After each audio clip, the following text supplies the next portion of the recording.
S'il y a bien une série dans laquelle la musique m'a profondément marqué, c'est Game of Thrones. Son compositeur, Ramin Djawadi, a totalement réussi à intégrer sa musique à l'œuvre, à tel point qu'elle en est devenue absolument indissociable, comme par exemple avec ce superbe générique qui retranscrit parfaitement la dimension épique de la série. Et c'est sans doute dans les moments les plus importants et surtout les plus intenses de l'œuvre que le compositeur nous montre toute l'étendue de son talent en nous offrant des compositions à la hauteur des enjeux de l'histoire qui prennent souvent le temps de poser une ambiance tout en faisant monter progressivement la tension et le suspense jusqu'au dénouement final. La composition qui selon moi est la plus représentative de cela est celle que l'on trouve au début de l'épisode 10 de la saison 6, intitulée Light of the Seven. Dans la saison 5, un mouvement religieux appelé les Moineaux arrive à Port-Réal, la capitale des Sept Couronnes, située sur la côte est de Westeros, le continent fictif sur lequel se déroule l'intrigue de Game of Thrones. Ce mouvement, issu de la foi des Sept, la religion dominante des Sept Couronnes, est dirigé par un fanatique religieux appelé le Grand Moineau. Son but est de faire respecter les lois des dieux à tous, à Port-Réal. Le nouveau roi, Tommen Baratheon, et sa reine, Marjorie Tyrell, sont au pouvoir. La mère de Tommen, Cersei Lannister, alors reine régente, voit d'un mauvais œil l'influence des Tyrell et de Marjorie sur son fils. Pour l'écarter du pouvoir, elle souhaite se servir du Grand Moineau. Elle commence par armer les moineaux, puis elle révèle au Grand Moineau l'homosexualité de Loras Tyrell, le frère de Marjorie, ce qui est contraire à la foi des Sept. Sous ses ordres, il fait arrêter Loras. Celui-ci ainsi que sa sœur nient tous les deux les accusations portées contre lui, mais Olivar, un ancien amant de Loras, témoigne contre lui et Marjorie est accusée de parjure pour avoir menti devant les dieux et est arrêtée. Mais Cersei se retrouve vite prise à son propre piège. En effet, elle est accusée d'adultère pour avoir couché avec son cousin Lancel du temps où elle était mariée au roi Robert Baratheon. Lancel, ayant entre-temps rejoint les moineaux, a révélé cette information au Grand Moineau. Cersei est arrêtée et après plusieurs jours d'emprisonnement, elle finit par avouer, après qu'elle ait effectué une marche d'expiation, une punition publique humiliante envers ceux qui ont commis l'adultère ou la prostitution, le Grand Moineau accepte de la laisser retourner au Donjon Rouge pour y attendre son procès. Nous sommes le jour du procès. Alors que l'on assiste à l'arrivée des moineaux au grand septuaire de Baelor, le centre de culte pour la foi des Sept, et que Loras est sorti de sa cellule, le morceau débute sur une magnifique mélodie de piano qui vient souligner la solennité de l'événement et le calme et la discipline apparente des moineaux. Alors que le grand moineau entre dans le septuaire, où Marjorie et son père sont présents, des violons viennent s'ajouter au morceau. Pendant ce temps, Tommen et Cersei se préparent. Pycelle, un des conseillers du roi, s'apprête également à se rendre au procès, mais il est conduit par un des espions de Qyburn, le maître espion de Cersei, dans les souterrains. C'est alors qu'on entend la première variation du morceau, qui est semblable à un écho lointain. Puis la musique s'arrête. Loras s'est emmené au septuaire, où il avoue tout ce dont on l'accuse, et où il déclare accepter le jugement des dieux, en renonçant à son nom, à son héritage et à sa descendance. Puis les moineaux gravent le symbole de la foi des Sept sur son front. La musique reprend où elle s'est arrêtée, et alors que Tommen s'apprête à se diriger vers la salle du procès, Gregor Clegane, le garde royal, l'empêche de partir sur ordre de Cersei.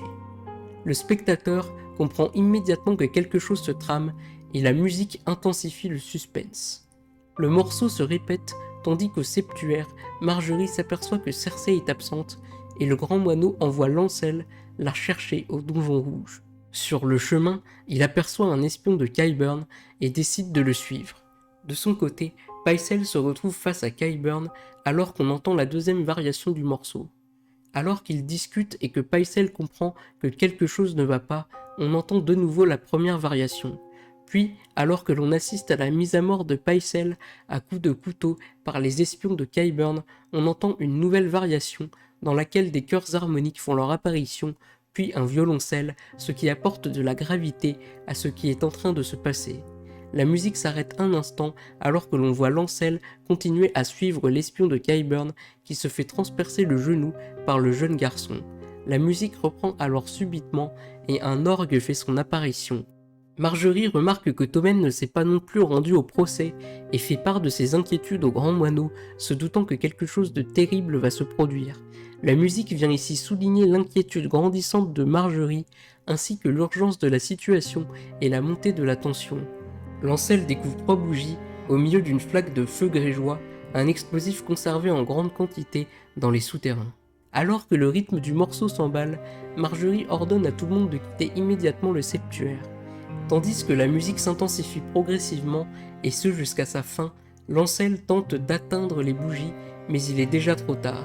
Alors qu'il commence à quitter les gradins, les moineaux les retiennent dans la salle d'audience. Marjorie jette un dernier regard au grand moineau, consciente qu'il vient de tous les condamner. La musique s'arrête alors subitement, le feu embrase la flaque, tue Lancel et fait ensuite exploser d'innombrables tonneaux de feu grégeois qui détruisent entièrement le septuaire et ses environs et tuent tous ceux qui s'y trouvent.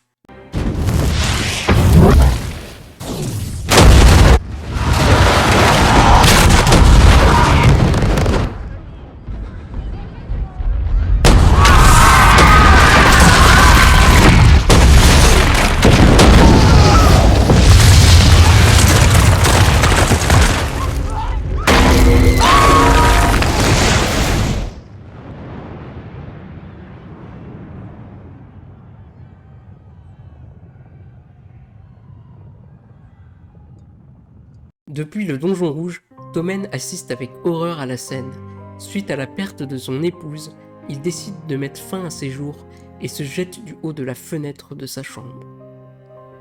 Cette scène est la conclusion parfaite à ce qui est selon moi l'arc narratif le plus important du personnage de Cersei Lannister. Son plan pour écarter les Tyrell du pouvoir en se servant du grand moineau a échoué puisqu'il s'est retourné contre elle. En effet, utiliser la religion à des fins politiques est quelque chose d'extrêmement risqué et Cersei a fini par en faire les frais. Mais elle ne s'est pas faite embrigader par le grand moineau, contrairement à Tommen, Marjorie et Loras qui ont été totalement manipulés. Le sujet principal de cet arc narratif de Cersei est donc très clairement le fanatisme religieux. Cersei a sans aucun doute vécu un des événements les plus traumatisants de sa vie lorsqu'elle a dû effectuer cette marche d'expiation. Et bien que cette épreuve l'ait profondément anéantie et humiliée, cela l'a également rendue bien plus forte que jamais. Cette scène est sans aucun doute celle qui m'a le plus marqué de toute la série, de par sa puissance et l'intensité de la composition de Ramin Djawadi. La progression du morceau et de la scène se marie à la perfection, en nous imposant un suspense presque insoutenable, et ce jusqu'à la toute fin du morceau.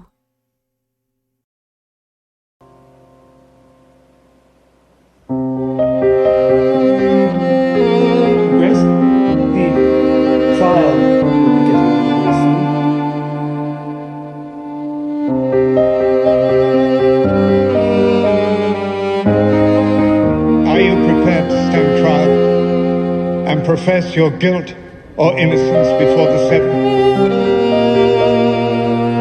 There will be no need for a trial. I confess before the seven.